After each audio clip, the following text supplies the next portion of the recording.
Good morning, everyone. It's Natalie here. Welcome to my channel, Find Joy in the Journey. It is Sunday morning. It's around 8 o'clock.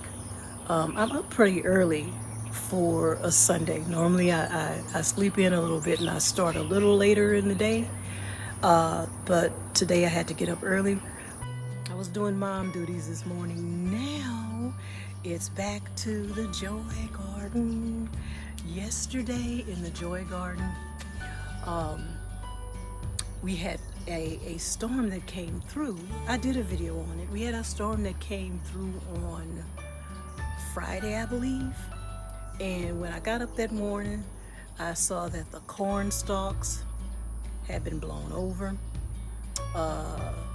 This is the major damage. That's it. Those two things: corn stalks blown over, and one of my bell pepper plants lost one of the little limbs. But that limb was it had so many bell peppers on it, so I lost at least 5 bell peppers that hadn't grown to maturity yet. So, but that's okay, because guess what? The plant is still healthy and strong, and there were several other bell peppers on there. Matter of fact, I harvested off that plant. See? Hey, come on now. You can't beat that. I may have lost that one limb, but the rest of the plant had peppers on it that were able to be harvested. So I'll show you what I learned about that too, about harvesting peppers. At first I thought maybe I wasn't doing it right, because the ones that come in different colors, right? So let's go ahead and start the tour, and I'll kind of just tell you what I learned. Okay, we're just going to start right over here in the pepper patch. Now look. I see one. Now look, this is my first time. You guys are seeing this with me. Now that is blossom end rot. You see that? Okay. Now look, I've been using my Cal Mag. So maybe that one's not getting enough calcium. Either that, or it has something to do with the watering. Because and I'll look it up to show you. It's not just calcium deficiency, it's watering also that causes the blossom end rot.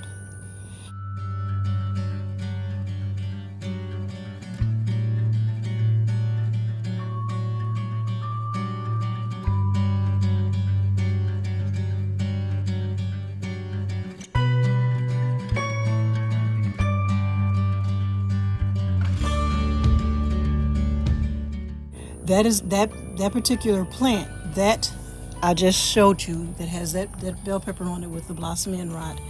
That is the one that I harvested from yesterday. I harvested several peppers from this plant, but this is also the plant that was damaged in the storm. I have to do better with staking, but all I have right now are these little bamboo stakes, and they're not as strong as they should be. So I have to, when I have the time, I will have to go back and find some stronger stakes, because the bamboo stakes work on plants that are lighter. These peppers make the plant, the limbs of the plant or the branches, very heavy. So these little bamboo stakes, they don't cut it. So I have to restake my plants and figure out a more clever way to support those heavy peppers. Yeah, but that plant still healthy and strong, as you see. That was the one that was damaged in the storm. Okay, so but they're doing fine. Well, but this is what I wanted to share with you also about harvesting the peppers. When they become large enough, you do want them to stay on there until they grow to maturity. You know, be patient and let them grow. But say, for instance, that plant there is actually a red bell pepper plant, and I can harvest them when they haven't completely changed colors, and you allow them to continue to ripen inside. So the thing is, because I am battling several different garden pests, one of them being the leaf-footed bug, and I saw leaf-footed bug nymphs. That's the little red bugs that are the babies. They were crawling all over one of the larger bell peppers that I had on this plant. So it's not just the tomatoes that they come after. They come after the bell peppers also. So because of that, because I'm having problems with pests, I have decided that when I see them grow to a certain size and they're mature enough, no matter what color they are, if I see them, I may allow them to change colors to a certain extent, but then I will go ahead and harvest those peppers. And okay, so of course I went ahead and I removed this one that has the blossom end rot, and then I found this one also that was starting to rot also. Okay, so one of the other things that I learned is that it's okay if that particular plant has a lot of other blossoms and also other peppers that are forming right now. So I looked up a video where it was teaching you different things that you can do to encourage pepper growth so you can get larger peppers. So one of the things is to go and remove the smaller ones. So you have a plant that has, let's say, 10 peppers on it. You have some that are larger, some that are smaller. To remove the smaller plants, you examine the plant. You want to keep about 6, right, of the larger, well-developed ones, but you're going to remove the smaller ones, and especially the ones that are blemished, right? Because you want the plant to use all its nutrients and energy on forming larger peppers. So you want to, I'm just watching that wasp. So you want the plant to concentrate all its energy and nutrients on the larger peppers. You want to leave at least 6 good healthy peppers on there, and then the smaller ones, you can remove those, and especially, like I said, ones that are blemished like this. Or so like I said, it's just something I learned, and I think because I have one plant that is just growing wild. It's my older bell pepper plant, and there are peppers everywhere. So I think I will today go and kind of prune off or cut off some of the smaller ones so it can focus on the larger ones and grow me larger peppers. So it's like it's a suggestion. I'm gonna try it. So it's a lot of it is, they said, it's trial and error. You just have to experiment. I have several pepper plants right now. I think I have at least 12. So I think I have enough pepper plants that I can experiment. But right now, these are the ones I have at least 4 really big ones that are actually producing peppers now. The others plants are babies. So I have these 4 that are really producing peppers. I have the older one, which is a red bell pepper plant, and that's the one that's like just teeming with peppers right now. I may go take a look at it and see. I haven't gone over into that area of the garden just yet. So I want to go and see how that pepper plant is doing. And since I got this new knowledge now, I'll look and see which peppers that I can remove. Okay, so I've made my decision that I will cut some of the smaller peppers off this plant. I've started with these 2. This one has a spot on it. It's small, as you can see, and it has a sun scald spot. This one has the blossom end rot. Okay, so if you ever wonder what blossom end rot is, it's this part at the bottom where the blossom normally is, and it begins to rot, and it's the sign of a calcium deficiency. Okay, I just quickly want to mention something. I'm not cutting off leaves because the leaves will help shade the peppers, and that will prevent sun scald. So I'm leaving the bushy leaves because I want them to help protect the peppers from the sun. From when the sun changes position and is shining directly on the plant, that's when you get those little sun scald spots. So the leaves or other plants surrounding it can protect it from the sun. So right now I'm just doing the really small ones. I'll show you what I've done so far. Okay, to show you these little small ones like that. Okay, that's what I've been doing. So like I said, no leaves.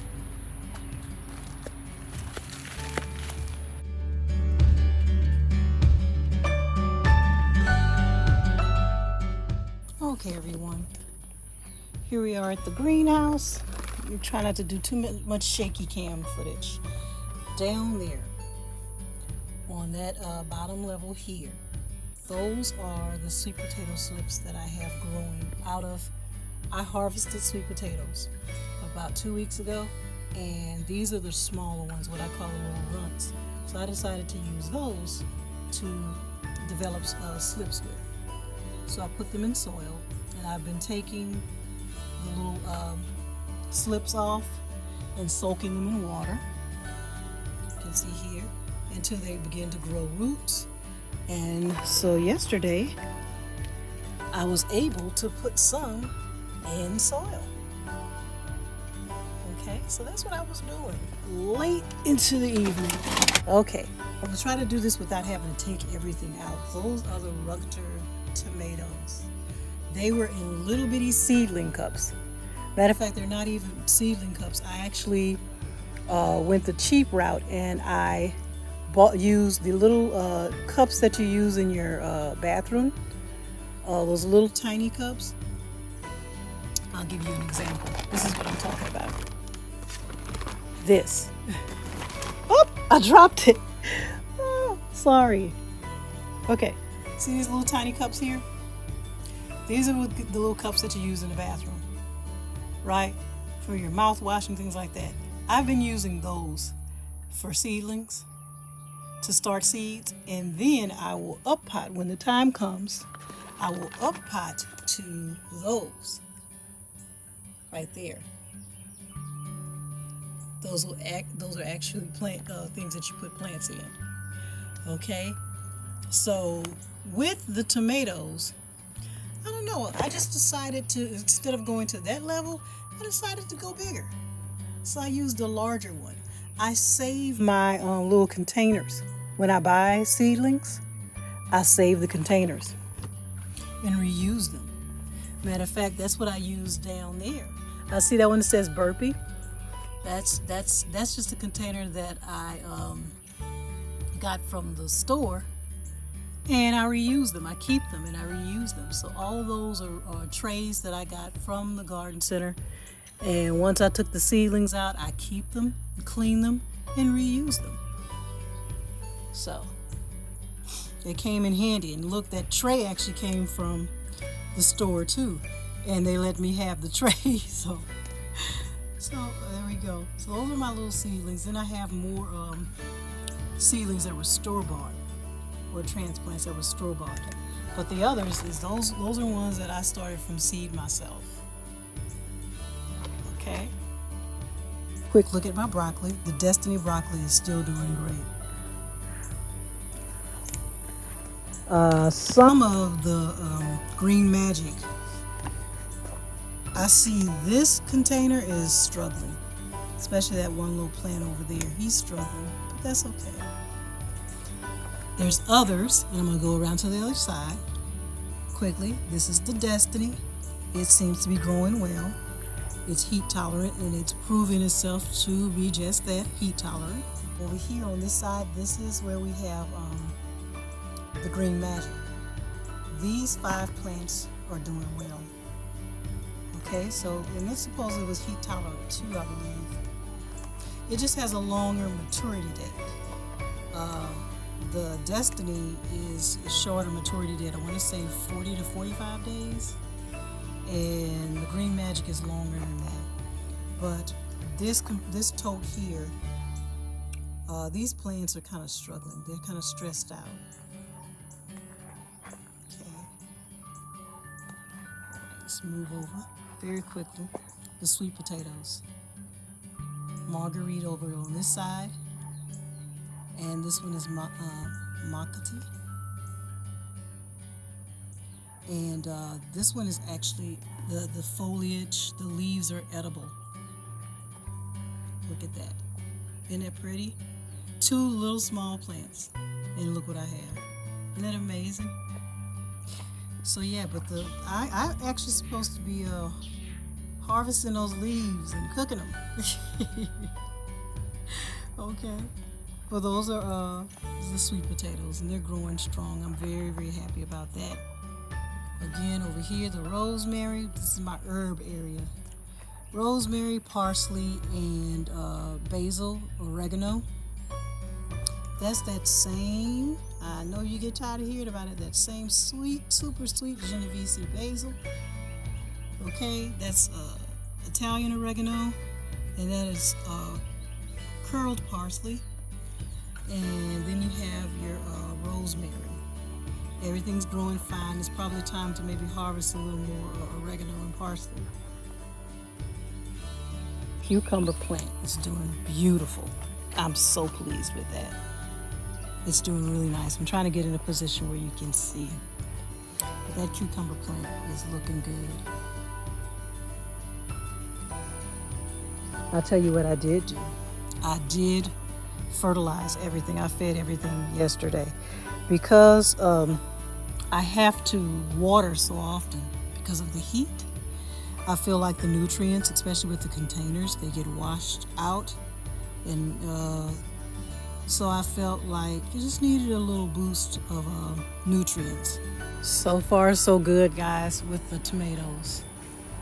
That one, I'll let you in on the reason why I decided to cover this particular plant is because this one is a determinate, and when a determinate plant begins to start growing their tomatoes, they normally all show up at the same time. So once this plant is done producing the tomatoes that it's determined to grow, it's going to die out. So I decided to protect this plant with the netting, or I'm using fabric, tulle fabric, instead of netting.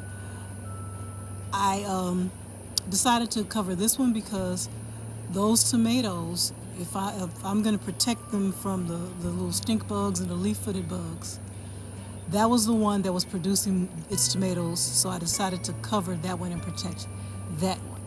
I'm going to do the same with the other ones once they start producing. There's tomatoes on all of them actually, but not as many as it is on that particular plant. That's my Somerset determinate tomato plant. Like this is the Amelia, and it has tomatoes on it. But it only has like 2 good tomatoes on there. And this is also a determinate, so more are on the way. And that's when I'll go ahead and protect it with the netting also. But right now, I'm very surprised. I don't see as many bugs as I did before. I see some tomatoes on that one. These are indeterminate. That one, and I want to say that was the Celebrity. And that one is called Better Boy. So yeah, we have those 2 indeterminate, and the rest are determinate. Like the one right over there on the other side, that's a Creole tomato plant, determinate. I'm surprised it got as big as it did, because normally with the determinate they don't get that large. But that's a pretty big determinate tomato plant. That's the Creole.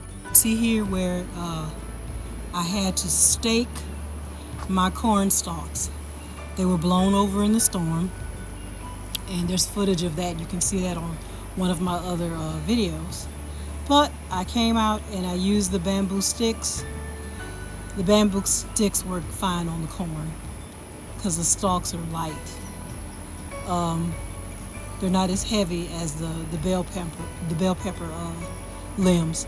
So the bamboo stakes work perfectly on the corn stalks to just upright them, keep them from leaning over. and I'm glad they weren't damaged. They were just blown over. So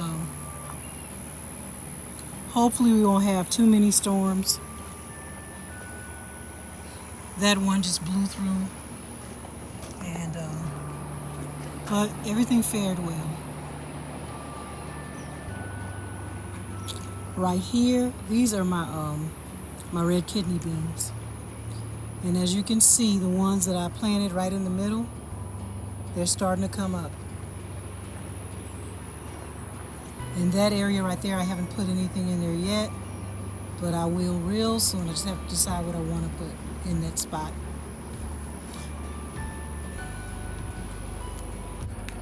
Even from that little walk around, I'm sweating. Just from that little walk around my very small garden, I am sweating. So I just wanted to show you the different things that I did. I'm happy that I caught up with my greenhouse. I still have a few things to do. I have a few more seedlings that need to be up-potted. I have to decide if I want, there's some that I'm not even sure if I want, what I'm going to do with. Because I have plenty of watermelon plants, and I still have some watermelon seedlings in there. Right now I'm growing some watermelon over there, and I could probably start another container of watermelon, no biggie. But I do have some sugar baby seedlings in the greenhouse. And then I have those other tomato plants. See, like I told you, those determinate ones, and I have at least 3 determinate tomato plants that are growing right now, and they're starting to grow their tomatoes. And once they grow their tomatoes, once they produce their tomatoes, the plant actually begins to die out. So I will have room for those other tomato plants. Even though we're coming towards the end of summer, things are wrapping up. Hey, this is August, this is August 18th. We're already mid-month. It doesn't start getting cooler in my neck of the woods. I'm in southeast Louisiana. I want to say November. So September is still going to be warm. It's going to cool off just ever so slightly. But September will still be warm. October, you normally get a little coolness sometimes. Yeah, towards the end of October, that's when it starts cooling off a little bit more than November. I think that's when our first frost date should be sometime in November. So I still have some time to grow a few things. But I mean, hey, we'll see. I'm pretty much happy with everything that's growing right now. I didn't show you my collards and my mustards, but they're growing fine. And I harvested from the mustards, but they're still growing just fine. And I also have mustard seedlings or transplants in the greenhouse that I need to go ahead and put out so I can, get me some mustard greens. I have some cabbage plants too, and I'm gonna hold on to them and baby them and take care of them until September, because I believe it's too warm to put them out.